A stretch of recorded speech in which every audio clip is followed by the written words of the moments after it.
It's the honourable member for Halifax. Thank you, Mr. Speaker.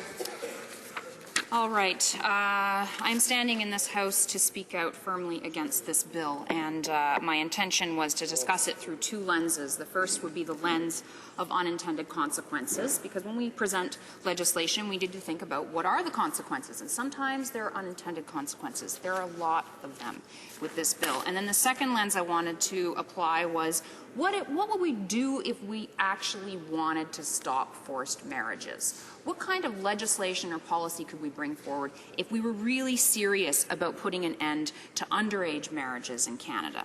But before I get to talking about this legislation through those two lenses, I want to start, and I will talk about those two things because the NDP is very serious about bringing forward legislation and policy that can put an end to underage marriage and put an end to forced marriages.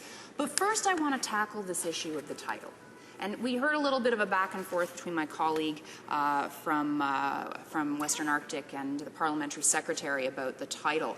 And the title of this Act is Zero Tolerance for Barbaric Cultural Practices. And I have a big problem with this title, Mr. Speaker, because the Parliamentary Secretary stood here and she wrung her hands and she, implored us to think of the children and isn't this a barbaric cultural practice? And you know what? What we're talking about in this bill, yes, absolutely. We all agree these are terrible practices. But when you have this kind of a title, when you have this kind of a shock value provocative title, it's not about working together to actually eliminate this kind of behavior or eliminate these practices. What this title does is it fuels stereotypes, racist stereotypes. It invokes, it creates xenophobia towards very particular groups in Canada. Right? This is about we're targeting particular groups with this title.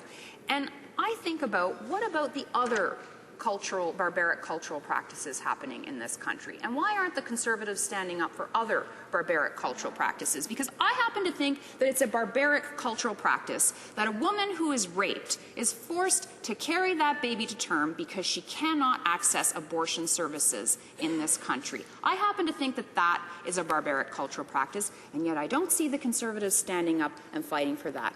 I happen to think that it is a barbaric cultural practice to force a woman to bring a baby to term if she doesn't want to have that baby, but you don't see the Conservatives crusading to change the fact that only 16% of hospitals in Canada offer abortion services. They're not champions of the lack of access to abortion services in Canada.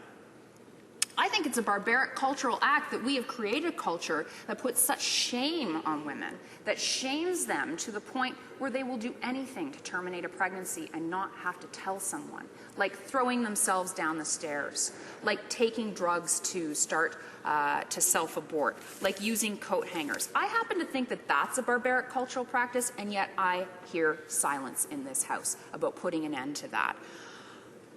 PEI, Prince Edward Island. A woman took a medication to induce an abortion and had a complication, and she went to the ER. She was bleeding. She didn't know. Was she bleeding to death? She had no idea. She waited for 5 hours in the ER. And then when someone actually came in to talk to her about what was going on, the attending healthcare provider, he said to her, "I'm not comfortable treating this. You should go to Halifax."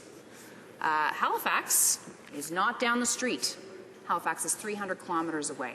I happen to think it's a barbaric cultural practice to leave that woman in that ER for 5 hours, not knowing about the health or the state of her fetus, not knowing about her own health, not knowing if she's going to bleed to death, and then saying, "Oh, I'm not comfortable treating you."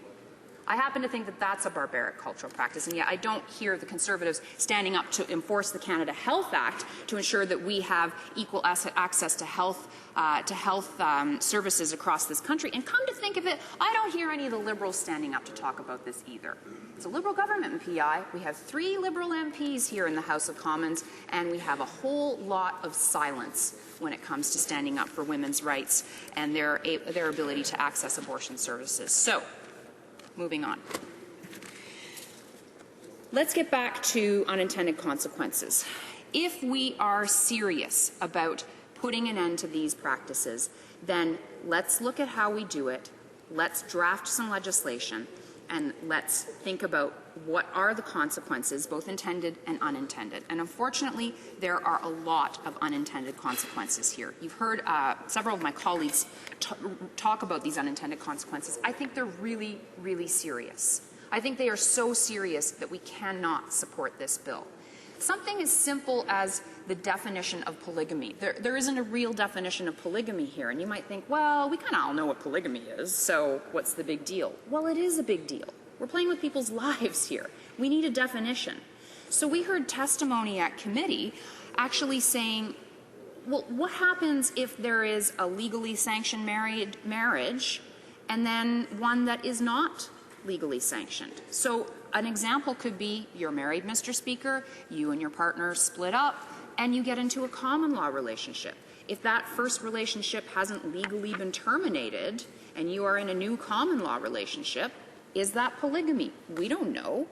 I mean, it's a small, what may be perceived as a small detail, but it has serious consequences for all kinds of people in Canada who might not know that they're in a polygamous relationship.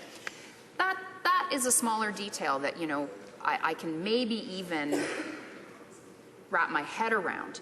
But there are other unintended consequences that are beyond the pale. If we are trying to help women, if we are trying to help marginalized women, disadvantaged women, then we can't put them in these situations where they are so fearful that they can't come forward. We heard tons of expert testimony about this, Mr. Speaker. It's actually really shocking when you look at the transcripts from committee, the way that, how passionate some of these witnesses were about the fact that this legislation will drive those women deeper underground if we want to help them, and children as well. If we want to help these women and these children, we can't have them be fearful that they will be deported. Can you imagine if this deportation that happens? It isn't just the big bad guy that we're always talking about, right? The one who's forcing this little girl into the marriage. I heard the minister talk about, you know, forced rape for the rest of her life. Well, if that little girl doesn't know that she can get protection from our government, why is she going to come forward? If there are laws that say that everybody involved in this polygamous marriage gets deported, that includes that little girl. How does it help that little girl to send her to another country where there are no protections, where there probably aren't even opportunities for her to go to school? How about we put an end to that kind of barbaric cultural practice? Can you imagine sending a little girl out of the country when all she wants is protection? That is an unintended consequence that I cannot get past. This legislation is full of these unintended consequences. So I'll skip to what do we do? If we're serious, how can we work together? We had some really good testimony at committee about how we need to have institutional support for these victims. We can have that kind of support without alienating and harming the women that are involved in forced marriage and in gender-based violence. We need to have those institutional supports for them.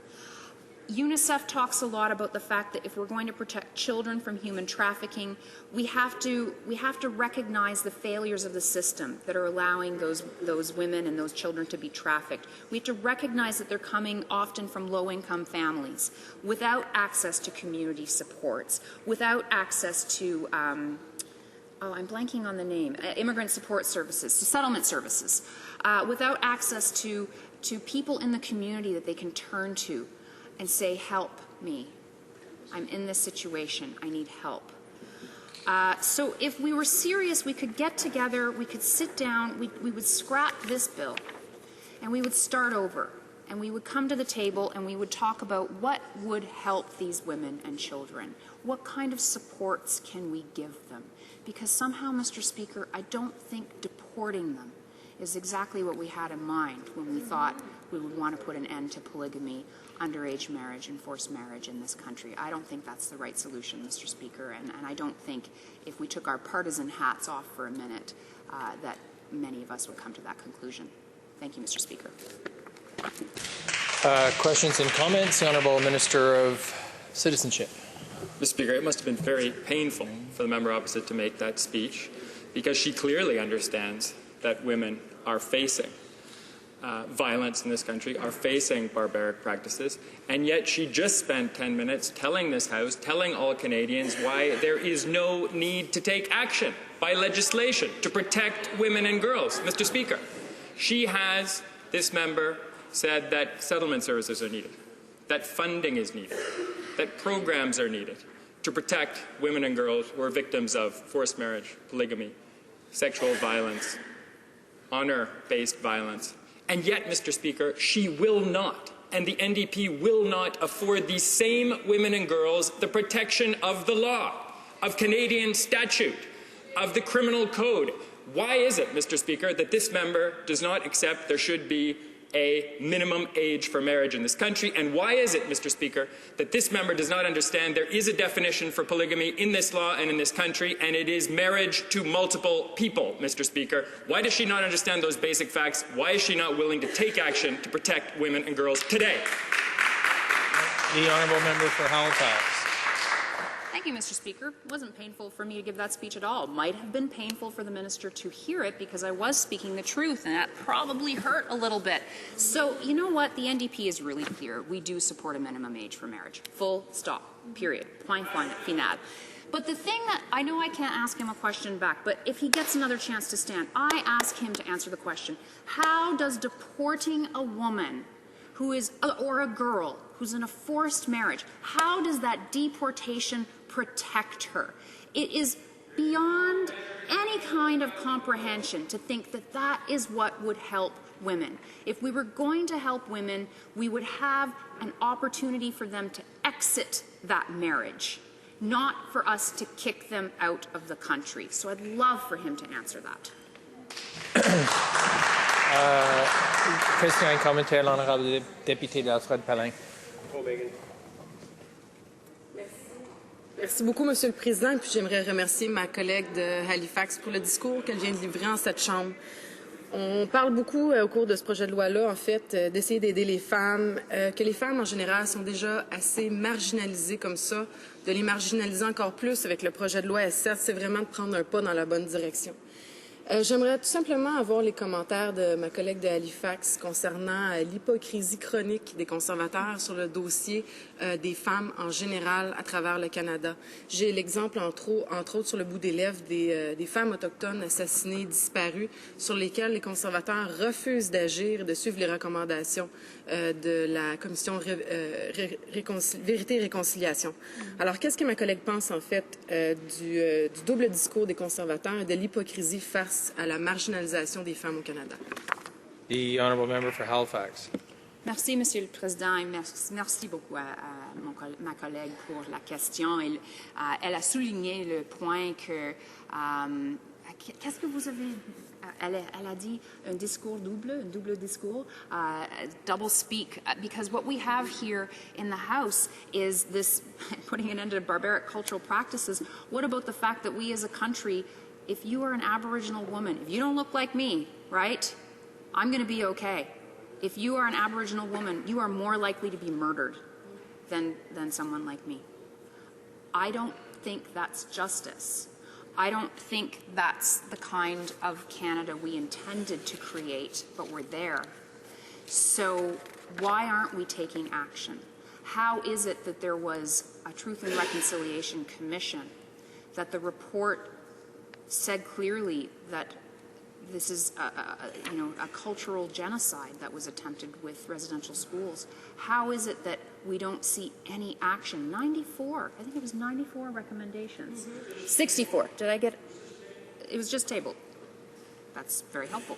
All of these recommendations, and we have heard not a peep. So if we want to talk hypocrisy, it's pretty easy. Just come into this House and listen to what the Conservatives have to say about some groups, but not others. And they're certainly leaving the First Nations communities out in the cold.